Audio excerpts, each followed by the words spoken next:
आज हम अध्ययन करेंगे पवन के कार्य एवं स्थलाकृतियों का। ठीक है। पवन मुख्य रूप से 3 कार्य करती है। पवन मुख्य रूप से कितने कार्य करती है? 3। पहला है अपर्दन, दूसरा है परिवहन, तीसरा है निक्षेपण। ठीक है। एक तो कोई मिट्टी के कणों का कटाव कर होता है सबसे पहले, फिर इन कणों का क्या होता है, फिर परिवहन होता है, फिर एक स्थान पर जाकर इनका जमाव होता है जिसे डिपोजिशन या निक्षेपण कहते हैं भी। फिर मुख्य रूप से पवन है ना, वो कौन सा? केवल भौतिक या अपर्दन करती है भी। केवल कौन सा अपर्दन करती है? भौतिक अपर्दन करती है। पवन केवल भौतिक या आंतरिक अपर्दन करती है। यह भौतिक अपर्दन 3 रूप में संपादित होता है भी। अपर्दन 3 रूपों में करती है ये भौतिक अपर्दन। एक तो अपवहन डिप्लेशन, दूसरा है एब्रेशन या कोरिएशन अपघर्षण, तीसरा है एड्रीशन सन्निघर्षण। 3 प्रकार के करती है। अपवहन का मतलब क्या होता है? किसी भी जिसका शाब्दिक और अर्थ होता है अपवहन का उड़ाना। ठीक है। अपवहन एक लैटिन भाषा का शब्द है, डिफ्लेयर शब्द से बना है जिसका अर्थ होता है उड़ाना। फिर है अपवहन, पवन के द्वारा चट्टानी कणों को उड़ाकर लेकर जाने वाली प्रक्रिया अपवहन कहलाती है। फिर दूसरा है अपघर्षण, चट्टानी टुकड़ों का सतह पर घर्षण करना अथवा रेगमाल की भांति तली का घर्षण करना क्या कहलाता है? अपघर्षण कहलाता है। तीसरा है सन्निघर्षण, बड़े आकार के टुकड़े पवन के वेग के परिणाम स्वरूप जब आपस में रगड़ खाकर बारीक कणों में टूट जाते हैं तो इस प्रक्रिया को सन्निघर्षण कहते हैं भाई। फिर आगे चलते हैं। पहला है, यहाँ पर वर्णन दिया हुआ है डिफ्लेशन या अपवहन का। अपवहन जिसके अंतर्गत पवन चट्टान के चूर्ण को उड़ाकर अपने साथ लेकर जाती है जिसे अपवहन कहते हैं। दूसरा है अपघर्षण जिसे कोरिएशन या एब्रेशन बोलते हैं। पवन धरातल पर एक रेगमाल की भांति कार्य करती है अथवा धरातल पर रगड़कर घर्षण का काम करती है जिसके परिणाम स्वरूप चट्टानी कण अलग हो जाते हैं। तीसरा है सन्निघर्षण एड्रीशन, इसमें मिट्टी के कण आपस में टकराकर क्या हो जाते हैं? बारीक हो जाते हैं भी। बड़े बड़े कण हैं वो आपस में टकराकर क्या हो जाते हैं? बारीक हो जाते हैं जिसे बोलते हैं एड्रीशन या सन्निघर्षण। फिर पवन 2 प्रकार की स्थलाकृतियों का निर्माण करेगी। एक स्थलाकृति है अपर्दनात्मक स्थलाकृतियां, एक दूसरी है निक्षेप जनित स्थलाकृतियां। सबसे पहले हम देखेंगे अपर्दनात्मक स्थलाकृतियां। अपर्दनात्मक स्थलाकृतियों में सबसे पहले है वातगर्त को हम अपवहन बेसिन भी बोल सकते हैं, अपवहन बेसिन बोल सकते हैं। दूसरी है इनसेल वर्ग, तीसरी है मशरूम या छत्रक शिला, चौथा है भूस्तंभ या डेमोसिल्स, पांचवा है डाइकांटर या ट्रिपल शिला, छठा है जुगजेन, सातवां है यारडांग और 8वीं स्थलाकृति का नाम है जालीदार शिला। 8वीं कौन सी है? जालीदार शिला।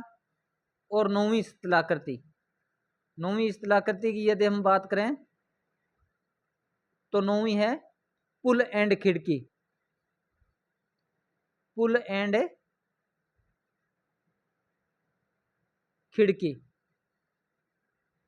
ठीक है। फिर दूसरी है निक्षेप जनित स्थलाकृति के अंदर हम रखेंगे लोएस, उर्मिकाएं या उर्मिलचिन, रेपिल्स, बालू का स्तूप, सैंड ड्यून्स। सबसे पहले हम अध्ययन करेंगे अपर्दनात्मक स्थलाकृतियों का। पवन द्वारा निर्मित अपर्दनात्मक स्थलाकृतियां। अपर्दनात्मक स्थलाकृतियों में सबसे पहले है वातगर्त। कौन सी स्थलाकृति आएगी? वातगर्त। इसे अपवहन बेसिन भी कहते हैं। जब पवन मरुस्थलीय क्षेत्रों में मुलायम चट्टानों के कणों को उड़ाकर एक स्थान से दूसरे स्थान पर ले जाने पर छोटे छोटे गर्त का निर्माण हो जाता है, जिसे अलग अलग देशों में अलग अलग नाम से जाना जाता है। जिस प्रकार यूएसए के महान मरुस्थल में इसे बेफेलो वेलोस वालोस के नाम से जाना जाता है, मंगोलिया से प्यांग पांग कियांग, और बात करें मिस्र, मिस्र के अंदर इसे किस नाम से जाना जाता है, कतारा गर्त के नाम से जाना जाता है भी। ये इंपॉर्टेंट है, सभी ध्यान रखने हैं। फिर इस स्थलाकृति का निर्माण एक डायग्राम के माध्यम से बताएंगे आपको किस तरीके से होगा। जिस प्रकार ये कोई धरातल है,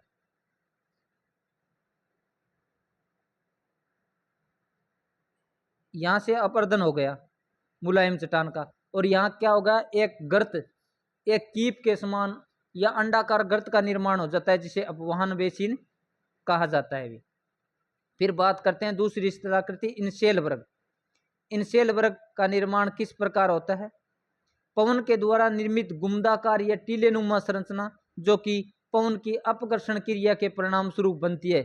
यह ध्यान रखना है, इनशेल वर्ग का निर्माण कौन सी प्रक्रिया के कारण होता है, अपघर्षण या एब्रेशन के कारण होता है। और ऑस्ट्रेलिया में इसे क्या कहा जाता है, बोर्न हार्ट के नाम से भी जाना जाता है। ये वेरी इंपॉर्टेंट है अभी, नोट लगाकर लिखा है। अधिकांश भूगोलवेत्ता इनशेल वर्ग को पवन के द्वारा निर्मित अपरदनात्मक स्थलाकृति मानते हैं, लेकिन 1948 में एल सी किंग ने इसे नदी के द्वारा निर्मित अपक्षय व अपर्दन से निर्मित स्थलाकृति माना है। एल सी किंग ने एक शब्दावली दी है, पेडिप्लेन, बहुत से एग्जामों में आती है पेडिप्लेन, एल सी किंग। आगे देखते हैं, 3 नंबर है महसरूम या छत्रक शिला। इसका निर्माण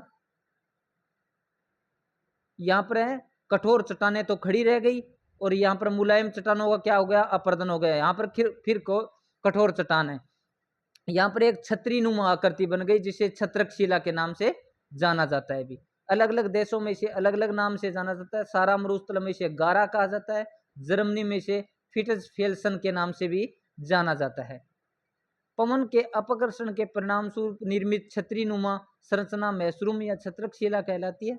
छत्रक शिला का निर्माण तब होता है जब पवन तीव्र वेग से चलती है, तो धरातल के समीप अपघर्षण की क्रिया तेज हो जाती है, लेकिन ऊंचाई की ओर जाने पर यह क्रिया धीरे धीरे कम हो जाती है, जिसके परिणाम स्वरूप धरातल के समीप चट्टानों का अपघर्षण अधिक हो जाता है, लेकिन ऊंचाई की ओर जाने पर अपघर्षण कम हो जाता है, जिसके परिणाम स्वरूप मरुस्थलीय प्रदेशों में छत्रक शिला का निर्माण होता है भी। ठीक है। फिर अगले है 4 नंबर है भूस्तंभ या डेमोइसिल्स। इसका निर्माण देखते हैं।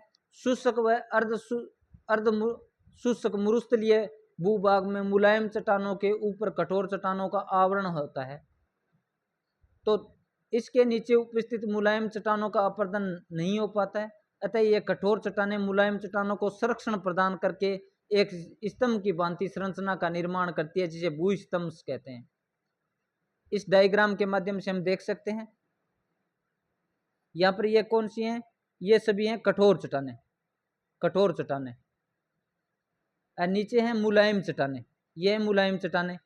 ये कठोर चट्टानें इन मुलायम चट्टानों को क्या है, संरक्षण प्रदान करती है, इनका अपर्दन कम होने देती है, जिसके कारण एक स्तंभनुमा आकृति का निर्माण हो जाता है, जिसे भूस्तंभ कहा जाता है। 5 नंबर है डाई काउंटर या ट्रिपल शिला।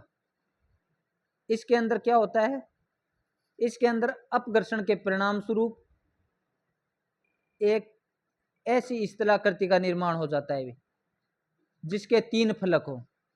इसे क्या बोलते हैं, ट्रिपल शिला के नाम से भी जाना जाता है। यदि पवन किसी चट्टान को अपघर्षण के परिणाम स्वरूप त्रिभुजाकार आकृति में अपर्दित कर देती है या त्रिफलक जैसी आकृति में विभक्त कर देती है, तो उसे डाई काउंटर कहते हैं। यदि संबंधित आकृति में 3 से अधिक फलक बनते हैं तो इसे वेंटिफेक्ट कहते हैं। यह शब्दावली वेरी इंपॉर्टेंट है, वेंटिफेक्ट, वेंटिफेक्ट के नाम से जाना जाता है डाई काउंटर को जर्मनी में। अगली है जुगजेन। इस जुगजेन के अंदर क्या होता है, ये कठोर चट्टान है, यहाँ पर मुलायम चट्टान है, ये फिर कठोर है, ये मुलायम है। लगातार कठोर चट्टान का तो अपर्दन नहीं होगा, मुलायम चट्टान का अपर्दन होने से एक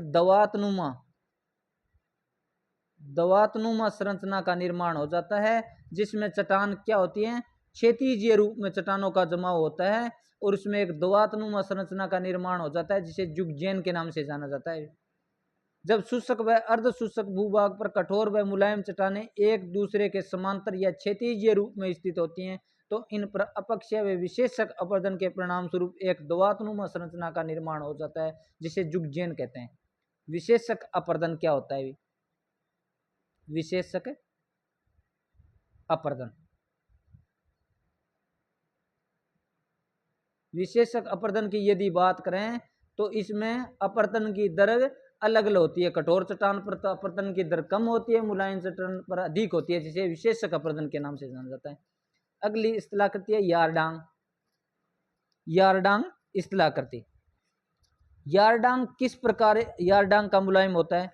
यारडांग के अंदर क्या होती है, चट्टानें है ना, वो लंबवत रूप में स्थित होती है यारडांग के अंदर, ठीक है। लंबवत रूप में होने पर मुलायम चट्टान का तो क्या होगा, अपर्दन हो जाएगा और कठोर चट्टानें खड़ी रह जाएंगी, ठीक है, जिससे यारडांग का निर्माण होता है।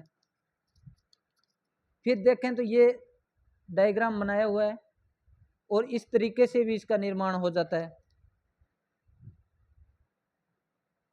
ऐसे, ठीक है।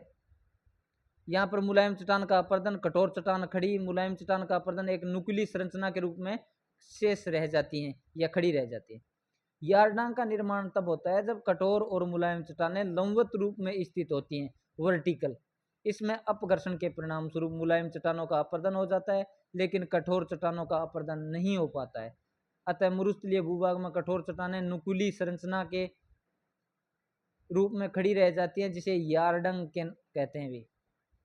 ये तो हो गई पवन के द्वारा निर्मित अपर्दनात्मक इस्तिलाकृति। और इसमें दो और बच गई, दो कौन सी? एक जालीदार शिला, ठीक है, और एक है पुल एंड खिड़की।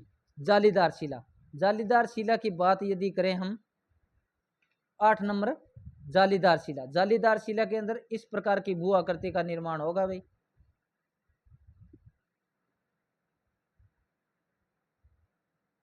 ठीक है। ये है कठोर चट्टान, ये बीच में मुलायम चट्टान है ना, इसमें क्या होगा, लगातार पवन तीव्र गति से यहाँ पर मुलायम चट्टान के साथ घर्षण करेगी, तो ये मुलायम चट्टान के अंदर छिद्र हो जाएंगे, इसलिए इसको जालीदार शिला के नाम से जाना जाता है भी।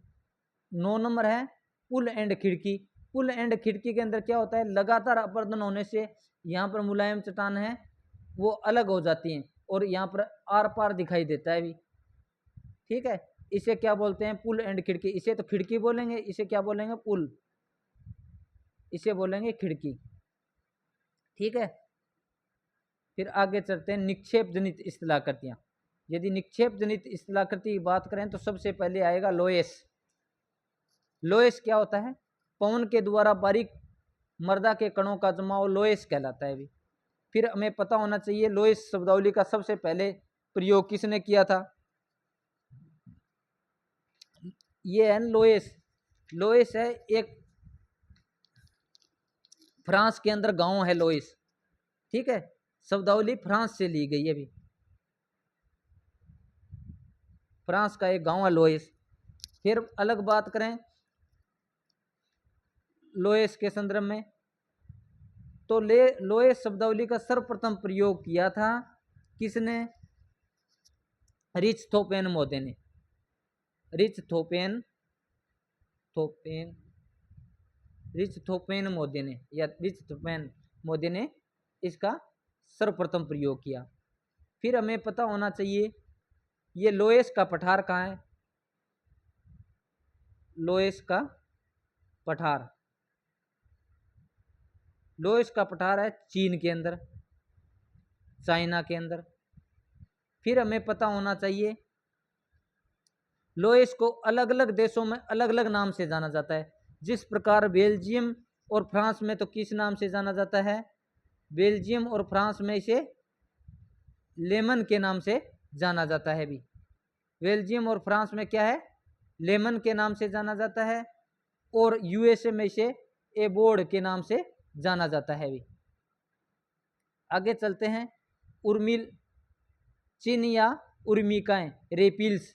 जब पवन मंद गति से चलती है तो सागरीय लहरों की भांति एक रेखीय रूप में मिट्टी के कणों का जमाव कर देती है, इसे उर्मिल चिन्ह कहते हैं भाई। फिर है बालू का स्तूप। पवन के द्वारा मिट्टी के कणों का अपर्दन परिवहन होने के बाद किसी प्राकृतिक अवरोध के परिणाम स्वरूप इनका निक्षेपण होना, निक्षेपण के तदोपरांत निर्मित टीलेनुमा संरचना बालू का स्तूप कहलाती है। किसी भी बालू का स्तूप में पवनविमुखी या पवनमुखी ढाल तो मंद होता है और पवनविमुखी ढाल तीव्र होता है। इस प्रकार की स्थलाकृति बनती है।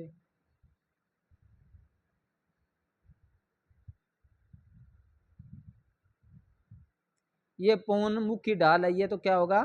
मंद होगा, और ये पवनविमुखी ढाल है, ये क्या होगा? तीव्र होगा भी।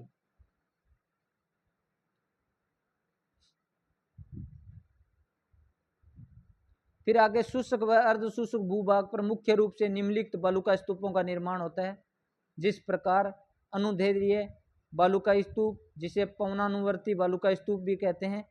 सीप अनुदैर्ध्य बालुका स्तूप का ही उदाहरण है।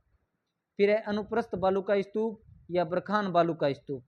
और बालुका स्तूप बनने के लिए दशाएं कैसी होनी चाहिए? रेत के कणों की अधिकता होनी चाहिए, पवन है वो तीव्र वेग से चलती होनी चाहिए, प्राकृतिक अवरोध के लिए वनस्पति उपस्थित होना चाहिए, उचित स्थान होना चाहिए। उपयुक्त परिस्थितियों में निम्नलिखित प्रकार के बालुका स्तूपों का निर्माण होगा। अलग अलग भूगोलवेताओं ने अलग अलग नाम बताए हैं भी बालुका स्तूपों के। जिस प्रकार वेगनाल्ड मोदे ने, यह वेगनाल्ड मोदे ने 1953 में 2 प्रकार के बालुका स्तूप बताए हैं भी, जिसका नाम इस प्रकार है। एक तो है बरखान बालुका स्तूप, दूसरा है सीप बालुका स्तूप।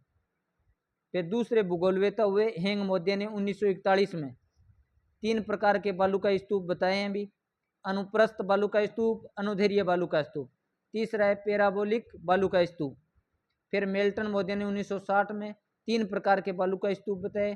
किसी एक दिशा में निर्मित, दूसरा है प्राकृतिक वनस्पति के अवरोध से निर्मित, तीसरे मिश्रित बालुका स्तूप। मुख्य रूप से बालुका स्तूप आकार के आधार पर 2 प्रकार के होते हैं भी, अनुप्रस्थ बालुका स्तूप और अनुदैर्ध्य बालुका स्तूप। सबसे पहले अनुप्रस्थ बालुका स्तूप। शुष्क और अर्धशुष्क भूभाग पर पवनों के तीव्र वेग के परिणाम स्वरूप यदि बालुका स्तूप का निर्माण पवन की दिशा के समकोण पर हो जाता है तो इसे अनुप्रस्थ बालुका स्तूप कहते हैं। और बरखान है वो विशिष्ट उदाहरण है भी अनुप्रस्थ बालुका स्तूप का। ये वेरी इंपॉर्टेंट है, बहुत एग्जाम में आता है ये प्रश्न। फिर है पवन की दिशा। पवन की दिशा में तो उत्तल ढाल होगा, और पवनमुखी अवतल ढाल, पवनविमुखी अवतल ढाल। और इसमें आगे चलते हैं। बरखान यह एक अर्धचंद्राकार आकृति में होता है, जिसका पवनविमुखी ढाल तो उत्तल ढाल तथा पवनविमुखी ढाल अवतल ढाल होता है। बरखान संसार में सर्वाधिक तुर्किस्तान, मध्य एशिया में देखने को मिलते हैं। भारत के थार के मरुस्थल में गंगानगर से लेकर बाड़मेर तक बरखान देखने को मिलते हैं। राजस्थान के संदर्भ में बात है ये। दूसरा है अनुदैर्ध्य बालुका स्तूप। वे बालुका स्तूप जो पवन की दिशा के समांतर निर्मित होते हैं, जैसे सीप, रेखीय बालुका स्तूप इत्यादि। सीप पवन की दिशा में निर्मित हैं भी। फिर है सहारा मरुस्थल गासी। जब 2 अनुदैर्ध्य बालुका स्तूपों के मध्य पवन तीव्र वेग से चलती है तो इसके मध्य उपस्थित रेत की कणों को पार्श्विक किनारों की ओर निक्षेपित कर दिया जाता है, और ऐसे में ही इनका निर्माण होता है। और यहाँ पर यह चैप्टर है ये कंप्लीट होता है।